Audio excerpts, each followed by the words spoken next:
I often talk and write a lot about a wife's role, that a wife has a super powerful and important role as laid out in the Bible, that a wife is supposed to be her husband's helper. Look at Genesis 2:18, where God says, "It's not good for man to be alone. I will create a helper suitable for him." So we are our husband's helper. We're also supposed to respect our husbands, Ephesians 5:33. We're supposed to submit to our husband's leadership and allow them to lead.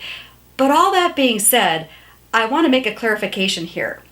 Yes, we should be all those things if we are a wife, but that doesn't mean that we should lose our identity. That doesn't mean that you are not important. That doesn't mean that you get to have your own thoughts, your own feelings, that you should just, be a doormat for your husband. It doesn't mean that at all. In fact, as I read the story of Jesus throughout all the gospel accounts, Jesus interacted with women a lot. He cared deeply for women. He would often visit the home of Mary and Martha. In fact, he had so much compassion for Mary and Martha. The one passage in the Bible that says Jesus wept is referring to the great compassion he had for Mary and Martha's loss of their dear brother. Even though Jesus knew he was going to bring him back to life, he was moved with such compassion because he cared so deeply about those two women, Mary and Martha. So Jesus cares deeply for you.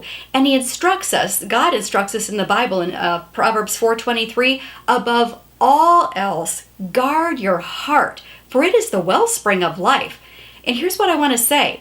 Yes, you should be a respecter of your husband. You should allow him to lead and that kind of thing. But that doesn't mean that your opinions don't matter. That doesn't mean that you should be a doormat. That doesn't mean that all the things that you value and take joy from should be taken away from you, and everything should be geared toward your husband. Because if you do that, you will become an empty shell of a human being. The joy will be sucked out of your life. There will be no wellspring of life, right? So if the pendulum has swung too far, that you've been catering too much to your husband and you've almost just lost your identity, then I urge you to sit down with your husband and say, you know what?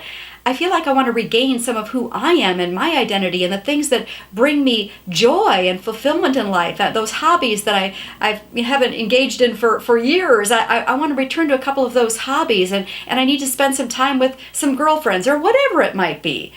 Sit down, talk with your husband about a good and healthy balance in your relationship.